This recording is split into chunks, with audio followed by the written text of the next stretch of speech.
Hi. இப்போ நம்ம என்ன படிக்க போறோம்னா மிடில் சி. ஸோ உங்க புக் எடுத்துட்டீங்கன்னா ரைட் ட்ரீ மிடில் சி இந்த treble clef, write three middle C இந்த பேஸ் கிளெஃப் இந்த மாதிரி கொடுத்துருப்பாங்க. ஸோ மிடில் சி அப்படின்றது நம்ம கீபோர்ட்ல என்ன? இந்த கீபோர்ட் பார்த்தீங்கன்னா இந்த கீபோர்ட்ல 5 ஆக்டேவ்ஸ் இருக்கு. ஆக்டேவ்னா என்னன்னா இந்த சில இருந்து இந்த சி இதை நான் 1 ஆக்டேவ் சொல்வேன்.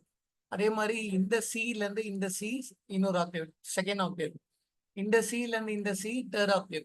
இந்த சில இருந்து இந்த சி ஃபோர்த் ஆக்டேவ். இந்த சில இருந்து இந்த சி ஃபிஃப்த் ஆக்டேவ். ஸோ இதுல மிடில் இருக்கிறது இந்த சி. ஸோ இந்த சியை தான் நாங்க என்ன சொல்லுவோம்னா மிடில் சின்னு சொல்லுவோம். ஸோ உங்க இப்போ கொஸ்டினுக்கு போகலாம்.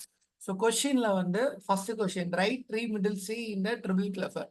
ஸோ ட்ரிபிள் கிளஃப்லாம் என்னன்னா ரைட் ஹேண்ட், அதே மாதிரி பேஸ் கிளஃப்லாம் என்னன்னா லெஃப்ட் ஹேண்ட். ஸோ ட்ரிபிள் கிளஃப்ல 3 மிடில் சி வரையணும். ஸோ இங்க ஆல்ரெடி நான் பண்ணி வச்சுக்கிறேன். இந்த மாதிரி உங்களுக்கு இந்த இந்த லேயர் மட்டும் இருக்கும். ஸோ இந்த மாதிரி 3 சி ட்ரிபிள் கிளஃப்ல வரையணும். செகண்ட் கொஸ்டின்ல அதே மாதிரி 3 சி பேஸ் கிளஃப்ல வரையணும்.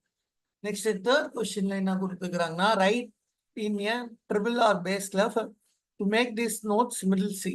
ஸோ அவங்க கொஸ்டின்ல ஒன்று இந்த சி இல்லைன்னா இந்த சி கொடுத்துருப்பாங்க. ஸோ இந்த மாதிரி சி கொடுத்துருந்தா நம்ம ட்ரிபிள் கிளஃப் வரையணும். அதே மாதிரி இந்த மாதிரி சி கொடுத்துருந்தா அங்க பேஸ் கிளஃப் வரையணும்.